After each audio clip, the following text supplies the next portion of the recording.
اللہ رب العزت کا بے حد احسان اور اس کا کرم ہے کہ اللہ تعالیٰ نے ہماری رہبری اور ہماری رہنمائی کے لیے شہنشاہ دو عالم تاجدار مدینہ محمد عربی صلی اللہ علیہ وسلم کو اس دنیا میں مبعوث کیا، اور ساتھ ہی ساتھ ہماری رہبری کے لیے اور قیامت تک ہمیں گمراہی سے بچانے کے لیے اللہ تعالیٰ نے قرآن کریم کو نازل کیا۔ اور اللہ رب العزت اس قرآن کریم میں فرما رہا ہے انما المؤمنون اخوہ، کہ تمام مومن، تمام ایمان والے، تمام اللہ کو ماننے والے، اللہ کے رسول صلی اللہ علیہ وسلم پر ایمان رکھنے والے بھائی بھائی ہیں۔ فَأَصْلِحُوا بَيْنَ أَخَوَيْكُمْ، تو اپنے بھائیوں کے درمیان تعلقات کو اچھے بناؤ، مضبوط بناؤ، واتقوا اللہ، اور اللہ تعالیٰ سے ڈرتے رہو، لعلکم ترحمون، تاکہ تمہارے ساتھ رحمت کا معاملہ کیا جا سکے۔ میرے عزیز بزرگوں اور دوستو، آج ہم جس دور میں اور جس زمانے میں جی رہے ہیں، زندگی گزار رہے ہیں، یہ زمانہ مادہ پرستی کا زمانہ ہے۔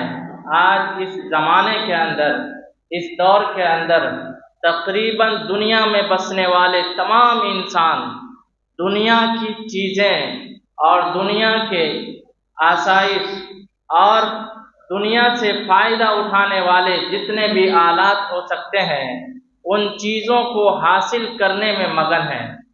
باقی چیز سے انہیں کوئی فرق نہیں پڑتا ہے کہ وہ چیزیں جو ہم حاصل کر رہے ہیں وہ صحیح بھی ہے یا غلط ہے، صحیح طریقے سے حاصل کر رہے ہیں یا غلط طریقے سے حاصل کر رہے ہیں، اس کا کوئی پرواہ نہیں ہے۔ یہ دور نفسا نفسی کا دور چل رہا ہے۔ یہ وہ زمانہ چل رہا ہے جس زمانے کے اندر لوگ تنزلی کی طرف جا رہے ہیں۔ ہمارا معاشرہ اگرچہ آج ترقی پسند سمجھا جا رہا ہے، اور ہمارے معاشرے میں وہ بے شمار لوگ جو اپنے آپ کو روشن خیال سمجھتے ہیں، لیکن حقیقت یہ ہے آج کے دور کا کہ آج ہمارا معاشرہ گمراہی کی طرف جا رہا ہے، ہمارا معاشرہ جہالت کی طرف جا رہا ہے، ہمارا معاشرہ تنزلی کی طرف روز بروز بڑھتا جا رہا ہے، اور ہم سب اپنی زندگی میں مگن ہیں، ہم سب اپنے آپ میں مگن ہیں، ہم سب اپنی کمائی میں مگن ہیں، ہم سب اپنے آپ کی زندگی سے، اپنے گھر والوں کی زندگی سے دور ہٹ کر اور اس سے تھوڑا آگے بڑھ کر کسی کی طرف نظر اٹھانے کو تیار نہیں ہیں۔ ہمارے معاشرے کے اندر آج کتنی برائیاں تیزی سے پھیل رہی ہے، لیکن کوئی ایک مرد ایسا نہیں ہے پورے محلے کے اندر جو اس برائی کو روک سکے۔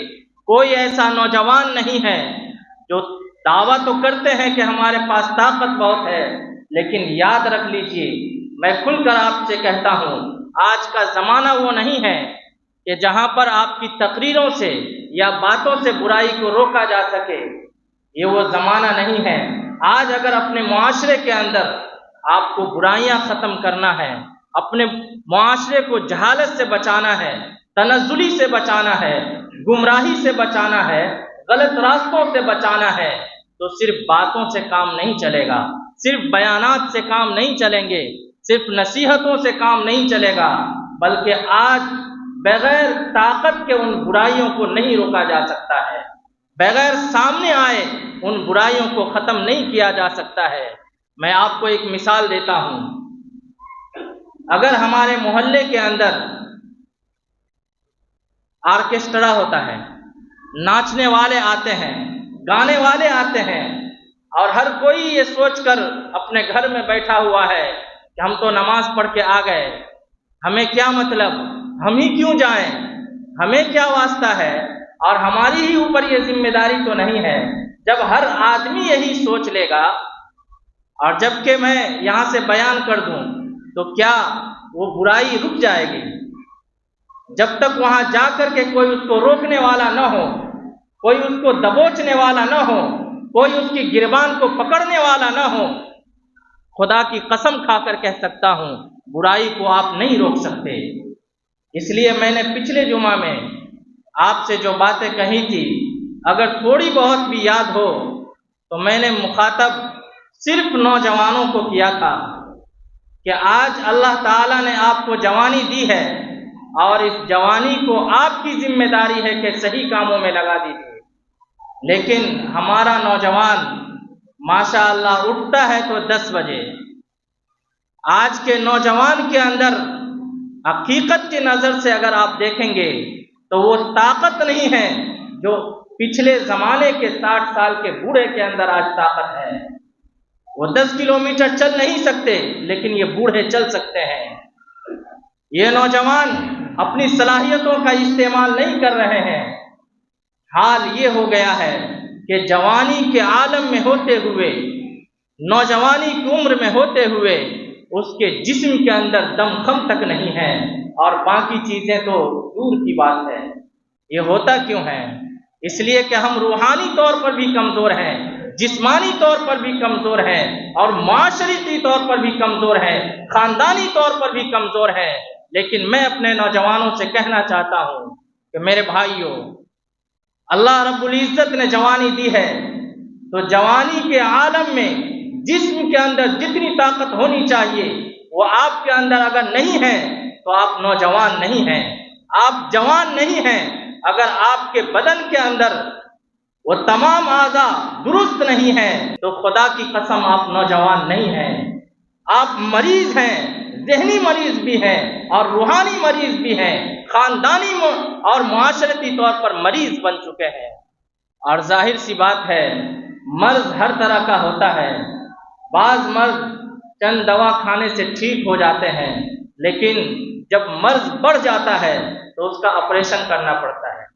چاہے وہ کتنا ہی روئے، کتنا ہی چلائے، اس کے ماں باپ بھی یہ کہہ کر ڈاکٹر کو نہیں روکتے کہ میرا بیٹا بہت رو رہا ہے، انہیں بہت تکلیف ہو رہی ہے، اس کا آپریشن نہیں کیجیے۔ کبھی کسی نے باپ نے ایسا کیا؟ نہیں کیا ہوگا، کیونکہ انہیں معلوم ہے کہ اسی آپریشن کے بعد اور اسی تکلیف کو جھیلنے کے بعد اس کا مرض ٹھیک ہوگا اور یہ تندرست ہوگا۔ لیکن آج ہم یہ سمجھتے ہیں کہ چند میٹھے میٹھے بول بول کر کے آپ کو میں خوش کر دوں اور آپ خوش ہو کر کے چلے جائیں، چاہے ہمارا معاشرہ کتنا ہی تنزل میں چلا جائے، تو یہ کامیابی نہیں ہے۔ بلکہ آج زمانہ وہ ہے کہ آج آپریشن کرنے کی ضرورت آ گئی ہے، آپ کو بیدار کرنے کی ضرورت آ گئی ہے۔ اللہ کے رسول صلی اللہ علیہ وسلم نے اپنی امت کو جس طریقے پر چھوڑا تھا، وہ طریقہ اور وہ راستہ، اس کے رات بھی دن کی طرح روشن تھے، لیکن آج ہم جس طریقے پر چل رہے ہیں اس کا دن بھی رات کی طرح اندھیرے میں ہے، بالکل الٹ پلٹ ہو گیا ہے معاملہ۔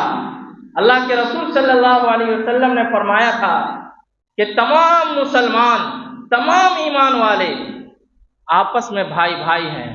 نہیں فرمایا کہ انڈیا کے رہنے والے ہوں، نہیں فرمایا کہ کسی اور دیش کے رہنے والے ہوں، نہیں فرمایا کہ کسی اور ذات اور برادری کے رہنے والے ہوں، نہیں فرمایا کہ کس قبیلے اور کس خاندان سے اس کا تعلق ہے۔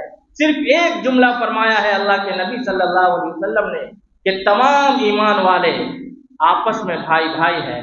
ایک جگہ فرمایا کہ جسم واحد، ایک جسم کی طرح ہے، اور ایک جسم کا مطلب یہ ہوتا ہے کہ اگر جسم کے کسی حصے میں بھی کوئی تکلیف ہوتی ہے تو جسم کے تمام اعضاء پریشان ہوتے ہیں۔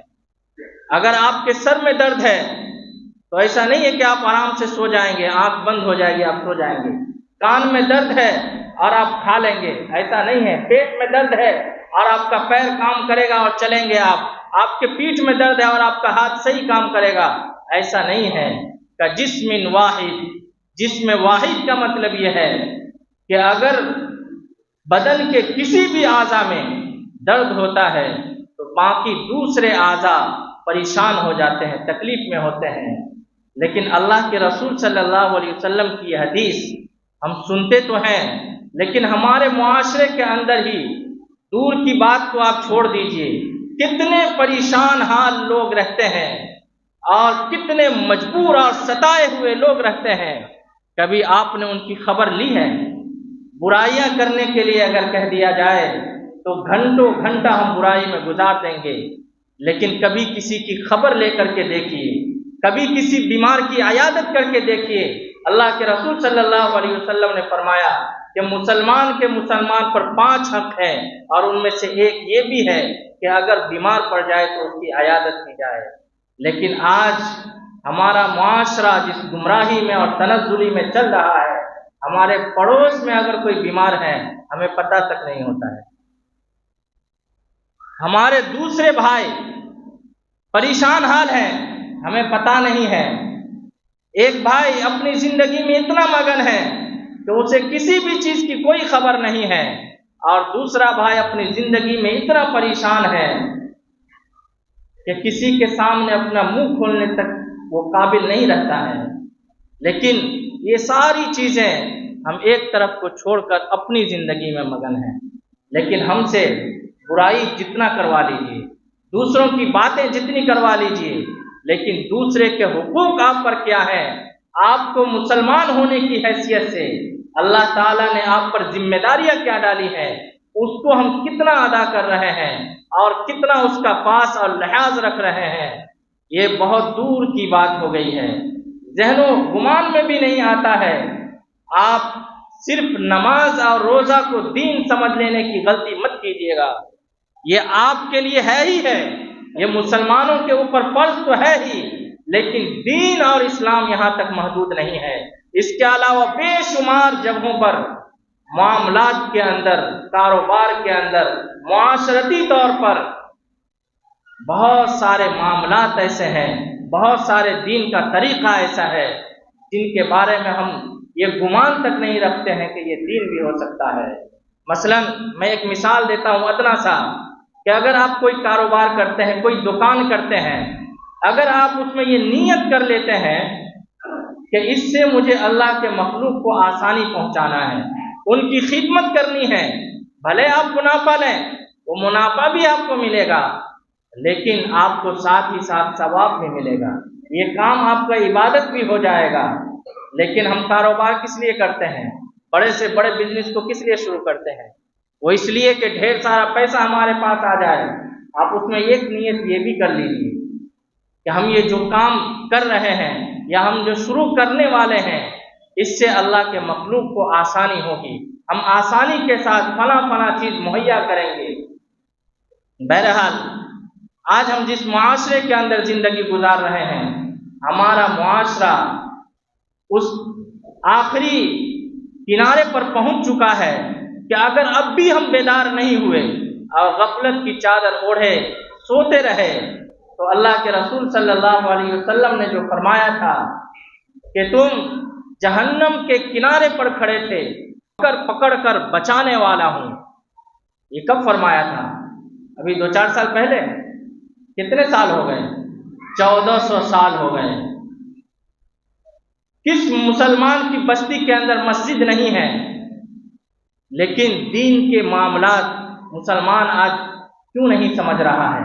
انہیں ضروری چیزیں وہ پتہ کیوں نہیں ہے؟ عبادت کا آسان سے آسان طریقہ پتہ کیوں نہیں ہے؟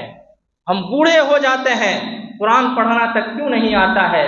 آج کے اکثر والدین دنیاوی علوم کے لیے تو بہت کوشاں ہیں، لیکن دینی علم سے اتنے بے خبر کیوں ہیں؟ یہ ساری چیزیں اس بنا پر ہے کہ ہم نے توجہ دینا چھوڑ دیا ہے۔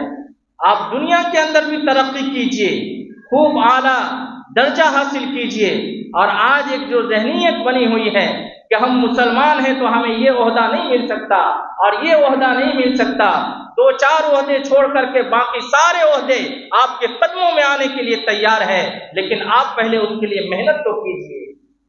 یہ بیکار کا بکواس اور ڈھنڈورا پیٹنا چھوڑ دیجئے کہ ہم مسلمان ہیں تو ہمیں یہ پد نہیں مل سکتا۔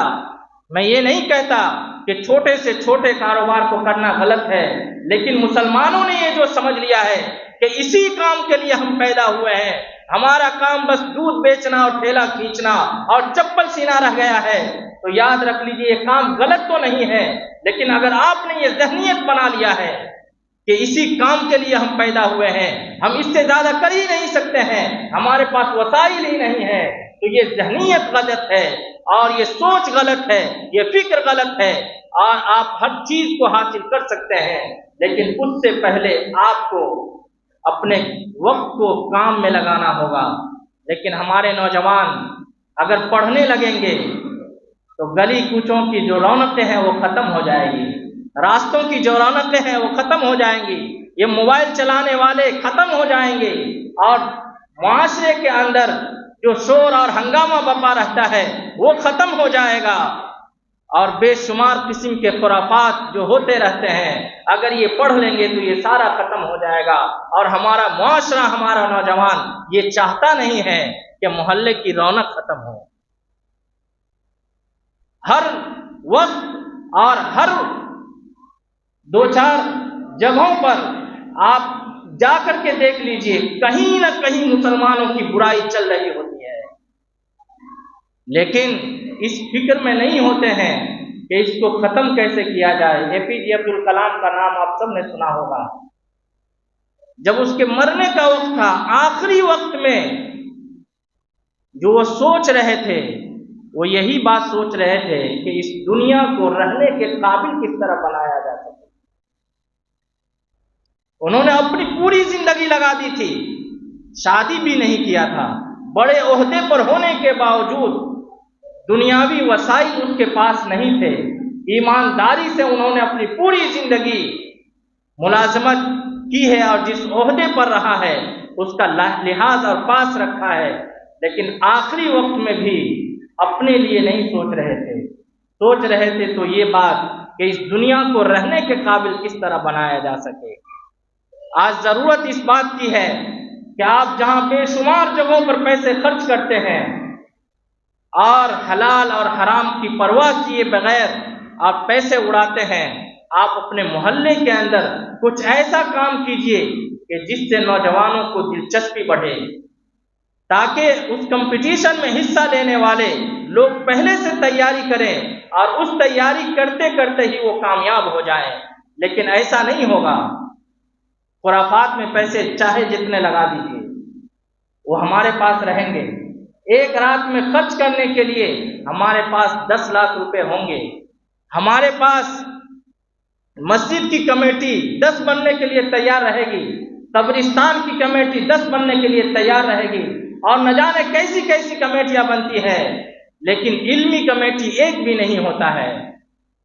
کسی کو کچھ پتا نہیں ہے کہ ہمارے نوجوان، ہمارے محلے کے اندر جو بچے ہیں وہ کتنے % پڑھ رہے ہیں، اور اگر ان پڑھنے والے بچوں میں کتنی تعداد ایسی ہے جو اعلیٰ مقام کو حاصل کر سکتے ہیں، ان کا ذہن ٹھیک ہے، پڑھنے میں اس کا دل لگتا ہے، کسی کے پاس کوئی رپورٹ نہیں ہوگا۔